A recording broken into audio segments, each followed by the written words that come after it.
เป็นที่ยอมรับของนายจ้างกลายเป็นคนส่วนหนึ่งของครอบครัวของนายจ้าง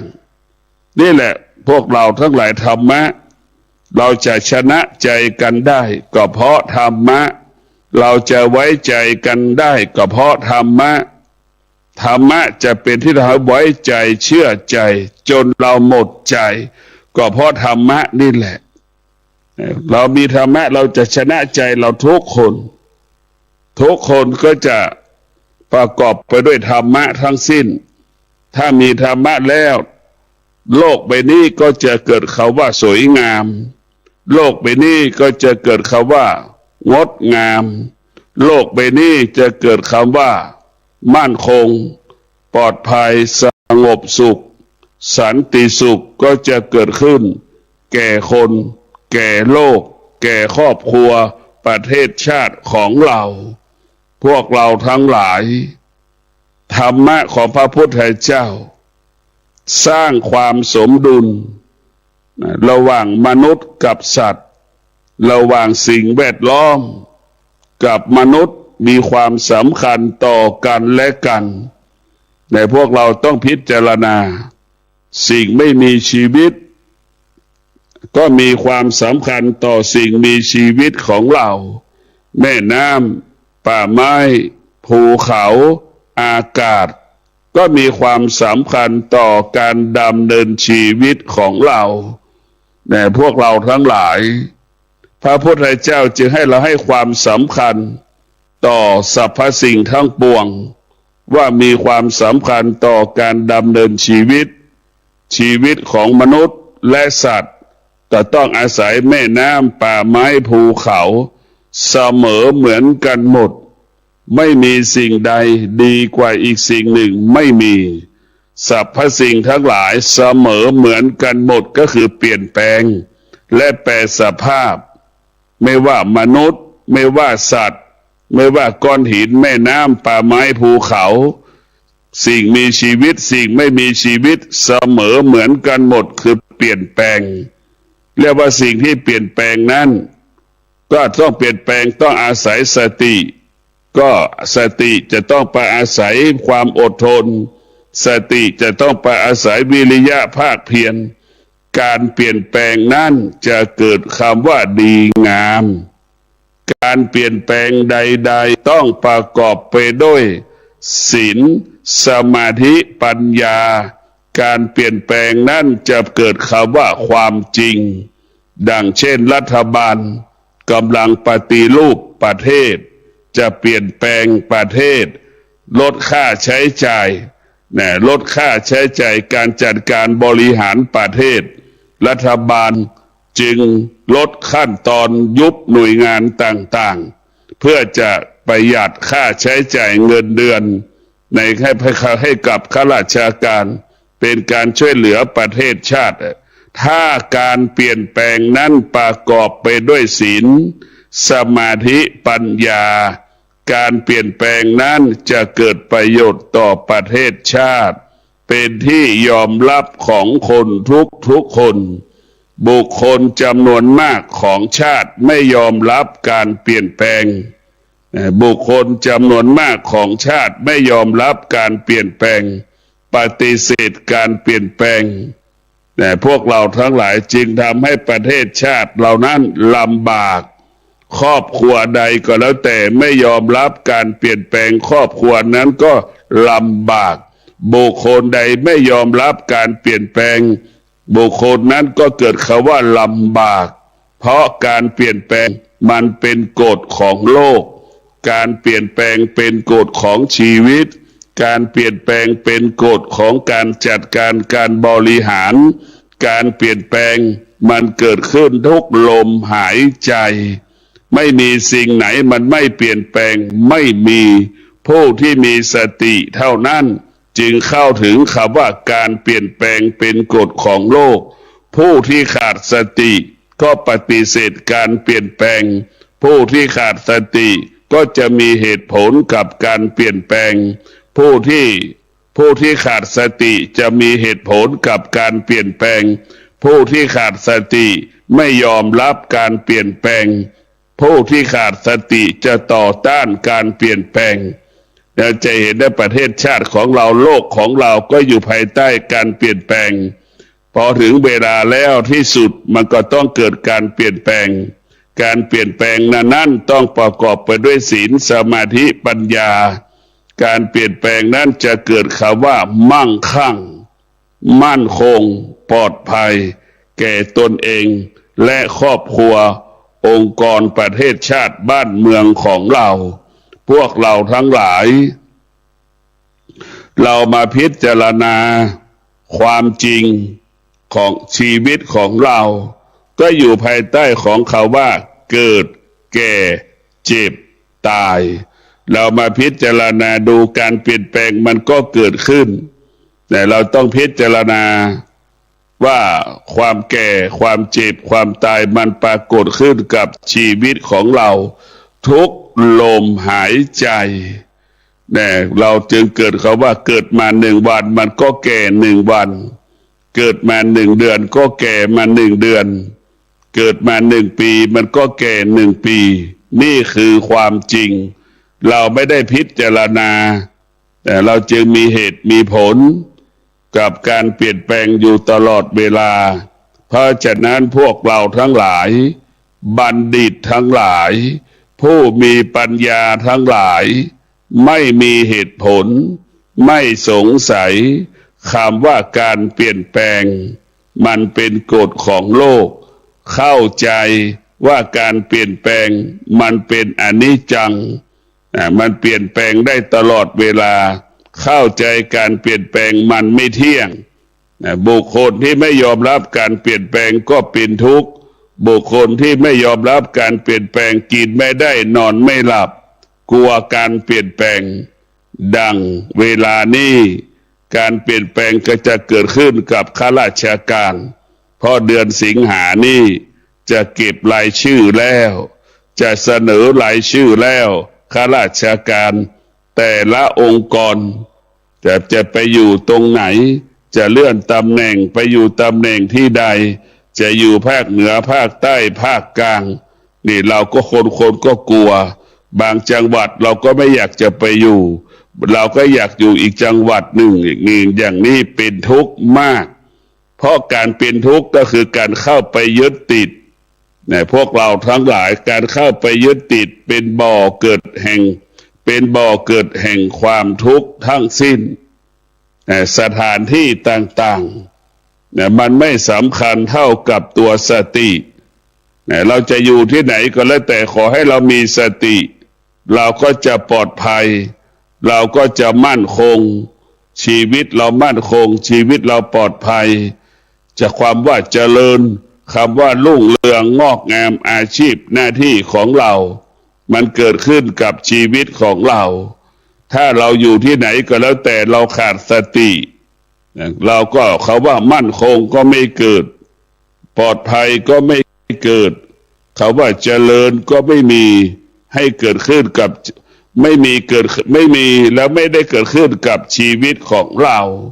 เพราะฉะนั้นพวกเราทั้งหลายสติมันจึงบอก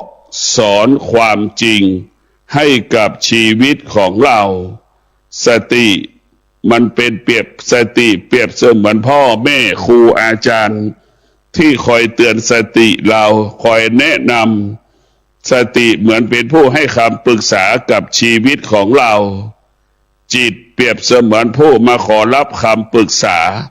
สติเป็นผู้ให้คำปรึกษาในพวกเราทั้งหลายสติเปรียบเสมือนผู้ให้คำปรึกษาจิตเปรียบเสมือนผู้มาขอรับคำปรึกษานี่แหละสติมันจึงเตือนจิตถ้าจิตนั้นมีศีลมีสมาธิมีปัญญาศีลนั้นก็จะปฏิบัติตนประพฤติตนตามที่สติอบรมสั่งสอนพวกเราทั้งหลายเรากลับมาพิจารณาบุคคลที่เกษียณอายุแล้วเราต้องมาพิจารณาบุคคลที่เกษียณอายุแล้วกินเพื่อตายมีชีวิตอยู่เพื่อตายนอนก็เพื่อตายตื่นก็เพื่อตาย เรามีชีวิตเพื่อตายเท่านั้นนี่คือความจริงของคนทุกคนเนี่ยพวกเราทั้งหลายถ้าเราพูดเรื่องความตายทุกคนไม่ยอมรับมีใครบ้าน60แล้วเนี่ยมันจะล่ำรวยมันไม่มีแล้วพวกเราทั้งหลายเนี่ยผู้ที่มีสติจึงรู้ว่ากินข้าวแต่ละมื้อกินเพื่อเลี้ยงความตายเลี้ยงเพื่อความตายดำเนินชีวิตแต่ละวันตั้งแต่เช้าถึงเย็นจนถึงอีกวันหนึ่งก็มีชีวิตอยู่เพื่อตายความตายปรากฏขึ้นทุกวันตั้งแต่อายุ60ไปแล้วนี่ความตาย1 วันแล้ว2 วันแล้ว3 วันแล้วเวลามันเหลือน้อยเพราะฉะนั้นพวกเราทั้งหลายพิจารณาดูว่ามันเป็นความจริงหรือไม่กินข้าวก็เป็นเพื่อเลี้ยงความตายนอนก็นอนเพื่อเลี้ยงความตายดำเนินชีวิตก็เพื่อเลี้ยงความตายทั้งสิ้นแต่การตายของเรามีอยู่2 ประการตายที่ประกอบไปด้วยศีลตายกับการล่วงละเมิดศีลมันแตกต่างกันอย่างไรตายที่ประกอบไปด้วยศีลเหมือนทหารที่ไปตายในชายแดนนั่นแหละไปตายในสนามรบไปสู้รบเข้าสู่สงครามตายในการปฏิบัติหน้าที่เรียกว่าตายด้วยศีลเป็นที่ยอมรับตายและเป็นที่ยอมรับตายและเป็นที่ยกย่องสรรเสริญตายแล้วประกอบไปด้วยศีลนั่นแหละลักษณะที่เรามีชีวิตอยู่ประกอบไปด้วยศีลปฏิบัติหน้าที่ประกอบไปด้วยศีลตายแล้วคนยกย่องตายแล้วคนสรรเสริญเชิดชูดั่งนักรบผู้กล้าตายในชายแดนสนามรบนั่นแหละตายด้วยศีลสมาธิปัญญาพวกเราทั้งหลายคนที่ตายแล้วปราศจากศีลตายเพราะล่วงละเมิดศีลตายเพราะล่วงละเมิดศีลเช่นไปลักเล็กขโมยน้อยเช่นไปเก็บพืชผักในสวนไปขโมยในบ้านของเขาไปขโมยมะม่วงแล้วก็ตกมะม่วงตายไปขโมยเขาหมากัดตายอย่างเงี้ยแล้วก็ถูกยิงตายไปขโมยของเขาตายแล้วคนไม่ยกย่องตายแล้วคนไม่สรรเสริญตายแล้วคนนินทานี่แหละพวกเราทั้งหลายการตายคนหนึ่งล่วงปากคนหนึ่งรักษาศีลแต่อีกคนหนึ่งล่วงละเมิดศีลเนี่ยไม่เป็นที่ยอมรับคนที่ล่วงละเมิดศีลตายแล้วไม่เป็นที่ยอมรับคนกับนินทาคนกับใส่ร้ายป้ายสีอีกแต่พวกเราทั้งหลายชีวิตของเราต้องพิจารณาความจริงเมื่อ60ไปแล้วความตายขยับมานิดหนึ่งความตายขยับมาอีกนิดหนึ่งความตายขยับมาเรื่อยเหมือนดั่งเราลดธงชาติลงนั่นแหละค่อยๆลดลงเหมือนตะเกียงที่น้ำมันหมดนั่นแหละเพราะฉะนั้น60ไปแล้วชีวิตเราไม่ควรประมาทอายุ60ไปแล้วเราควรมีชีวิตความดีให้กับตนเองทั้งชีวิตเรามอบให้พ่อให้แม่ทั้งชีวิตมอบให้สามีภรรยาทั้งชีวิตมอบให้ลูกพอ60แล้วอายุ60ปีแล้วควรมอบชีวิตของเราให้กับเราดำรงตนด้วยศีลสมาธิปัญญานี่แหละเป็นเส้นทางที่เราจะทำให้เรานั้นเกิดความสุขจะเป็นเส้นทางให้เราพบความสุขก็คือศีลสมาธิปัญญาเป็นเส้นทางเป็นหนทางที่จะนำเราไปสู่คำว่าสงบสุขสู่คำว่าสันติสุขเกิดคำว่าความสุขได้แต่พวกเราเกิดมาเราไม่เคยมีความสุขเอาความรู้สึกมาเป็นความสุขถ้าเราดำรงตนด้วยศีลเมื่อไหร่แต่ดำรงตนด้วยศีลสมาธิปัญญาเราจะพบความสุขของศีลสมาธิปัญญาเป็นสิ่งประเสริฐเป็นสิ่งที่มีค่าถ้าหากเราไม่ดำรงตนด้วยศีลสมาธิปัญญา เราจะไม่รู้ว่าศีลมันมีค่าสมาธิมันมีค่าปัญญามันมีค่านะท่านทั้งหลายบุคคลที่อายุ60ไปแล้วควรมอบความจริงให้กับชีวิตควรรู้ความจริงของชีวิตดังที่บอกแล้วว่าความจริงของชีวิตอายุ60กินเพื่อเลี้ยงความแก่เลี้ยงความเจ็บเลี้ยงความตายเราอยู่ตรงนี้แหละอายุ60ไม่มีอะไรเลยพออายุ60ทุกคนก็สัมผัสได้ร่างกายมันเปลี่ยนแปลงร่างกายมันเสื่อมมันเจ็บมันปวดตรงนั้นหายอีกก็ไปโผล่ตรงนั้นอีกแล้วก็ไปโผล่ตรงนั้นอีกนี่แหละคืออายุ60ไปแล้วความเสื่อมมันปรากฏนะจึงอย่างที่ได้บอกว่าเรามีชีวิตอยู่เพื่อแก่เพื่อเจ็บเพื่อตายแต่ถ้าเรามีศีลมีสมาธิมีปัญญาเราแก่เราแก่ก็มีความสุขเราเจ็บก็มีความสุขเราตายก็พร้อมที่จะตายเรียกว่าบุคคลที่ดำรงตนด้วยศีลสมาธิปัญญาแก่ก็มีค่าเจ็บก็มีค่าตายก็มีค่าค่าของคนก็อยู่ที่คนนั้นมีธรรมะในพวกเราทั้งหลายค่าของคนอยู่ที่คนนั้นมีธรรมะถ้าคนมีธรรมะแล้วคนนั้นจะมีค่าคนแก่ไม่มีธรรมะแก่แล้วหมดค่าไม่มีค่า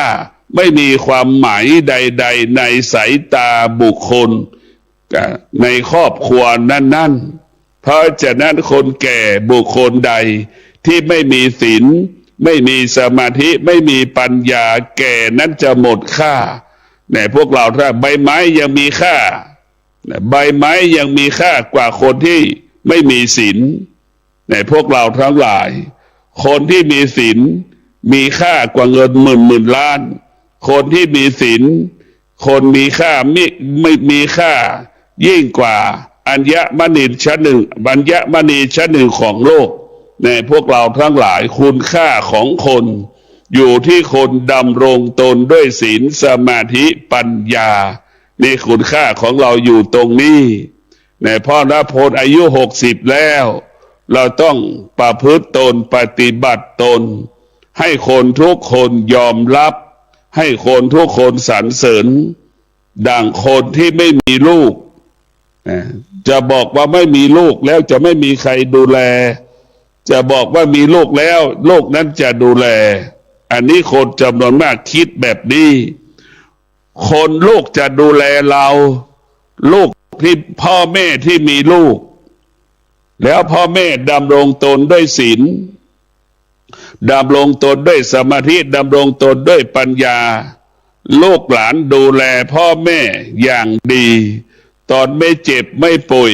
พ่อแม่ก็อุดมสมบูรณ์ไปด้วยข้าวปลาอาหารทรัพย์สมบัติปัจจัยสี่ลูกมีความสุขลูกมีความพร้อมลูกเป็นผู้ที่เสียสละทุกอย่างให้กับพ่อกับแม่ที่มีศีลมีสมาธิมีปัญญาเวลาเจ็บป่วยลูกหลานก็ดูแลอย่างดีจนวันสุดท้ายพ่อแม่ตายก็มีความพร้อมที่จะจัดงานศพมีความพร้อมที่จะเผาพ่อแม่ตนเองเพราะ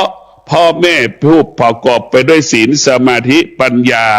จึงทำให้ลูกนั้นมีความสุขในการดูแลตั้งแต่ไม่เจ็บไม่ป่วยมีความสุขดูแลจัดการศพนี่แหละพวกเราทั้งหลายตรงกันข้ามบุคคลที่มีลูกมีลูกแล้วไม่มีพ่อแม่มีลูกครอบครัวที่มีลูกแต่พ่อแม่ไม่มีศีลไม่มีศีลไม่มีสมาธิไม่มีปัญญาจะมีลูก4-5 คนลูกก็ไม่ดูแลพ่อแม่ลูกก็ไม่ให้เกียรติพ่อแม่ลูกก็ไม่ให้ค่ากับพ่อแม่ลูกก็ไม่เลี้ยงพ่อแม่ตอนพ่อแม่ปกติลูกก็ไม่ไปมาหาสู่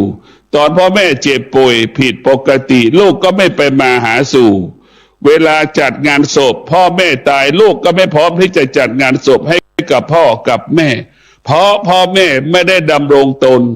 ด้วยศีลสมาธิปัญญาเพราะฉะนั้นพ่อแม่ที่ล่วงละเมิดศีลเนี่ยไม่มีสมาธิขาดปัญญาจะท เรียกว่าทำตนไม่เหมาะสมกันเป็นพ่อเป็นแม่ของลูกดำรงตนไม่เหมาะสมกันเป็นปู่เป็นย่าเป็นตาเป็นยายล่วงละเมิดศีลกินเหล้าเป็นประจำอย่างนี้กินเที่ยวเล่นเฮฮายังมีความสุขสนุกสนาน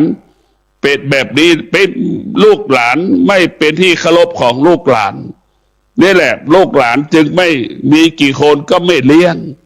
เราจะไปคิดว่าเขามีลูกแล้วเขาจะเลี้ยงเราไม่ใช่เรามีธรรมะลูกมันจะเลี้ยงเราถ้าเราไม่มีธรรมะลูกมันจะไม่เลี้ยงเราเนี่ยพวกเราทั้งหลายธรรมะเท่านั้นที่จะชนะใจลูกจะไปบอกว่าเรามีลูกแล้วลูกจะเลี้ยงเราไม่จริงคนที่ไม่มีลูกไม่ว่าชายและหญิงให้เข้าใจถ้าเรามีศีลมีสมาธิปัญญาจะมีคนเราดูแลเราอย่างดีเมื่อเรามีศีลมีสมาธิปัญญาเขาเรียกว่าคนดีคนข้างบ้านมันจะรู้ดีว่าเราเป็นคนดีเรามีศีลมีสมาธิปัญญาตอนที่เราปกติเราก็เมตตาคนรอบๆตัวเรามีอะไรกินที่มันมีมากเราก็แบ่งให้คนรอบๆข้างได้กินเป็นเพื่อนเป็นมิตรที่ดีของเราจนชนะใจคนข้างบ้านเวลาเราเจ็บป่วยคนข้างบ้านก็มาดูแลเราอย่างดีเหมือนพ่อเหมือนแม่เราอย่างดีเหมือนหมอเหมือนพยาบาลดูแลเราอย่างดีแต่พวกเราทั้งหลายอย่าไปยึดติดว่าการมีลูกไม่มีลูกแต่เราควรยึดติดว่ามีธรรมกับไม่มีธรรมชีวิตเราจะเป็นแบบนี้มีธรรมชีวิตเราจะเป็นแบบนี้เราไม่มีธรรมชีวิตเราจะเป็นแบบนี้ให้เราเข้าใจเช่นนี้แต่ส่วนมากเราไปสงวนลิขสิทธิ์ว่ามีลูกและลูกจะดูแลอันนี้คือความคิดผิดของคนเพราะถ้าเรามีธรรมะแล้วไม่มีลูกคนรอบๆตัวเรามันก็ดูแลเราสนใจเราให้ความสำคัญกับชีวิตของเราคนที่มีธรรมะคือมีศีลมีสมาธิปัญญาเป็นคนที่มีเมตตาเนี่ยพวกเราทั้งหลายมีคนที่มีเมตตาต่อคนรอบๆตัวเราในสังคมของบ้านเราคนที่มีศีลมีสมาธิมีปัญญาก็จะเป็นบุคคลที่เสียสละแรงกายแรงใจแรงเงินของตนเองเพื่อสังคมชุมชนจะมีการพัฒนาหมู่บ้านในหมู่บ้านต่างๆมีกิจกรรมบุคคลที่มีศีลมีสมาธิปัญญาจะมีส่วนร่วมทุกครั้งให้ความสำคัญกิจกรรมสาธารณประโยชน์เป็นอย่างดีในพวกเราทั้งหลายนี่แหละธรรมะนั้นจะทำให้เรามีคุณค่าทำให้เราว่าสร้างสรรค์ชีวิตเราอยู่ตลอดเวลาเรามีธรรมะตกน้ำไม่ไหลตกไฟไม่ไหม้นี่แหละพวกเราทั้งหลายเรามีธรรมะเป็นเช่นนี้เราใช้คำว่าคนดีตกน้ำไม่ไหลตกไฟไม่ไหม้คนดีก็คือคนที่มีศีลคนดีคือคนที่มีสมาธิคนดีคือคนที่มีปัญญาตกน้ำไม่ไหลตกไฟไม่ไหม้ดังครูบาเจ้าศรีวิชัยดังเช่นหลวงปู่มั่นของเราเป็นผู้ดำรงตนด้วยศีลสมาธิปัญญาเนี่ยจึงมีเป็นที่เคารพกราบไหว้เทิดทูนบูชาเนี่ยมีค่ายิ่งกว่าคนที่มีชีวิตอยู่เธอได้เห็นได้บอกว่าผู้ที่ดำรงตนด้วยธรรมะมีค่ากว่าคนที่มีชีวิตอยู่แต่แม้หลวงปู่บาเจ้าศรีวิชัยก็ไม่มีชีวิตแล้วหมดลมหายใจไปแล้วแต่เรายังกราบไหว้เทิดทูนบูชาท่านก็เพราะท่านมีธรรมะอยู่ในร่างกายแต่เพราะท่านมีธรรมะอยู่เราจึงเคารพท่านเพราะธรรมะอยู่ในตัวที่ครูบาเจ้าศรีวิชัยดังเราเคารพหลวงปู่มั่นถ้าพูดเรื่องกรรมฐานถ้าพูดเรื่องสมาธิเราจะเป็นหลวงปู่มั่นเป็นที่ขึ้นชื่อในการนั่งสมาธิหลวงปู่มั่นเป็นขึ้นชื่อเป็นพระผู้ปฏิบัติธรรมหลวงปู่มั่นก็มรณภาพไปแล้วเป็นเกือบ100 ปีแล้วพวกเราทั้งหลายแต่เราก็ยังเคารพหลวงปู่มั่นก็เพราะธรรมนั่นแหละเห็นได้ว่าเราธรรมะนี่ ที่ท่านได้รับฟังจบลงไปแล้วนั้นเป็นรายการทางสายเอกดำเนินรายการโดยพระประชานาถมุนีเจ้าคณะอำเภอกัลยาณิวัฒนาเจ้าอาวาสวัดดอนจันทร์ตำบลทัตตารามอำเภอเมืองเชียงใหม่จังหวัดเชียงใหม่เชิญท่านติดตามศึกษาธรรมะการปฏิบัติธรรมได้ในคราวครั้งต่อไปสำหรับวันนี้สวัสดีครับ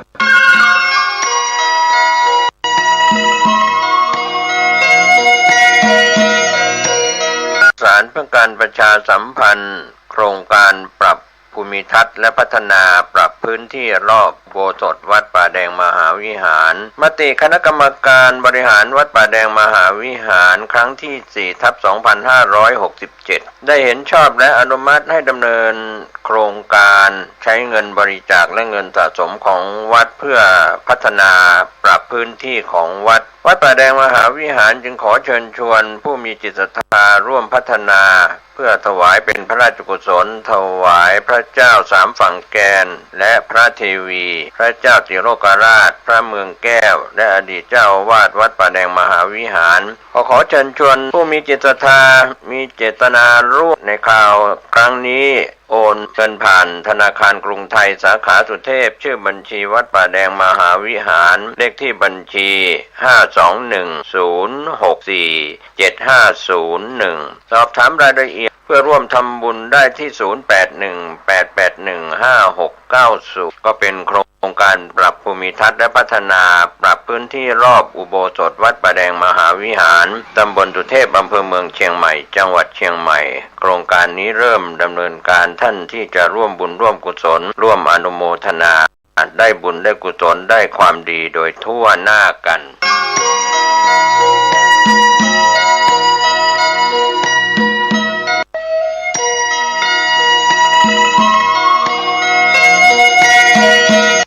ข่าวสารเพื่อการประชาสัมพันธ์โดยทางคณะสงฆ์คณะศิษยานุศิษย์คณะศรัทธาของวัดวังสิงห์คำตำบลป่าแดดอำเภอเมืองเชียงใหม่จังหวัดเชียงใหม่จัดงานวันศุกร์ที่21สิงหาคม2569ช่วงเช้า 9:30 น.เป็นต้นไปพิธีศุกร์ที่21สิงหาคมช่วงเช้า 9:30 น.จุดธูปเทียนบูชาพระรัตนตรัยสมาทานศีลพระสงฆ์เจริญพุทธมนต์สืบชะตาแบบร้านนาถวายต้นเงินต้นทองต้นเพชรต้นมหาบารมีถวายเครื่องทายทานแด่พระสงฆ์อนุโมทนาถวายภัตตาหารเพลแด่พระสงฆ์สามเณรหลังจากนั้นก็เชิญคณะศรัทธาสาธุชนร่วมรับประทานอาหารแบบโรงทานคณะศรัทธาศิษยานุศิษย์เข้าถวายแสดงมุทิตาสักการะและรับของที่ระลึกเป็นเสร็จพิธีสำหรับผู้ที่จะร่วมบุญเป็นเจ้าภาพต้นเงินเพื่อสมทบทุนนิธิวิจิตรราภรณ์และเชิญร่วมเป็นเจ้าภาพทั้งตั้งโรงทานอาหารน้ำดื่มติดต่อแจ้งความจำนงได้ที่วัดวังสิงห์คำโทรศัพท์053-358-169หรือที่มือถือ063-368-471สำหรับผู้ที่จะร่วมบุญบริจาคทางออนไลน์ผ่านธนาคารกรุงเทพจำกัดสาขาถนนช้างคานชื่อบัญชีพระครูวิจิตรศรีราภรณ์บัญชีออมทรัพย์เลขที่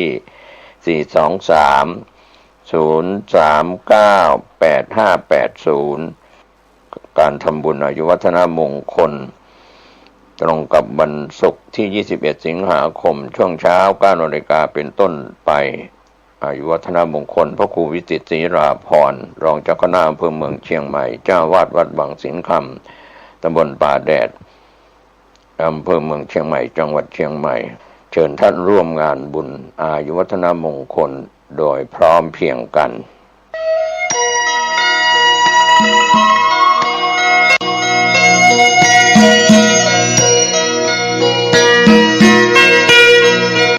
ข่าวสารเพื่อการประชาสัมพันธ์พิธี ำบุญอายุวัฒนมงคล80ปี60พรรษาพระครูอินทวุฒิคุณเจ้าคณะอำเภอลี้เจ้าอาวาสวัดบ้านกลางอำเภอลี้จังหวัดลำพูนพิธียกฉัตรเจดีย์บุญยรักษ์มิ่งมงคล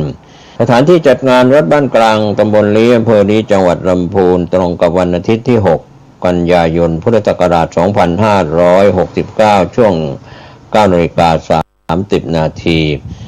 9 นาฬิกาประธานในพิธีเดินทางมาถึงประกอบพิธีบวงสรวงคณะนาฏศิลป์โรงเรียนเวียงเจดีย์วิทยารำถวาย 9:39 นาที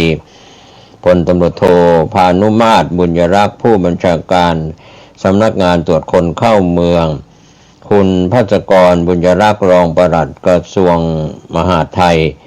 ประธานจุดธูปเทียนบูชาพระรัตนตรัยมัคคณายกนำกล่าวคำบูชาพระรัตนตรัย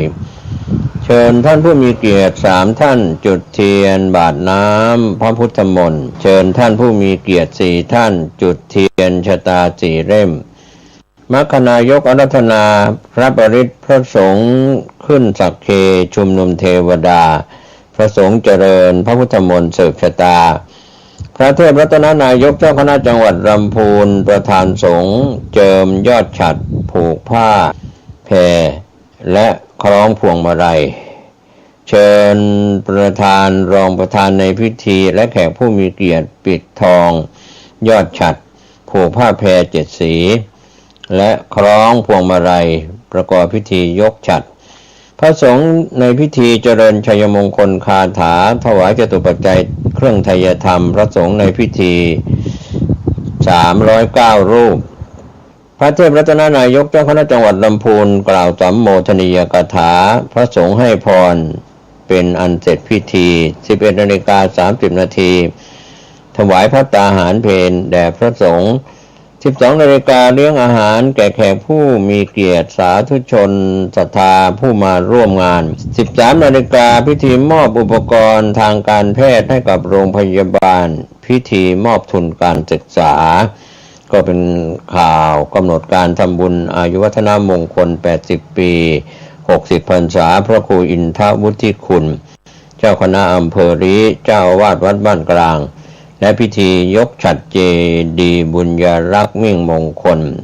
ณวัดบ้านกลางตำบลลี้อำเภอลี้จังหวัดลำพูนอาทิตย์ที่6กันยายน2569ช่วงเช้า 9:30 นาทีเป็นต้นไปเชิญผู้ใจบุญใจกุศลได้ร่วมงานบุญงานกุศลในคราวครั้งนี้โดยพร้อมเพรียงกัน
ท่านกำลังรับฟัง CM77 วิท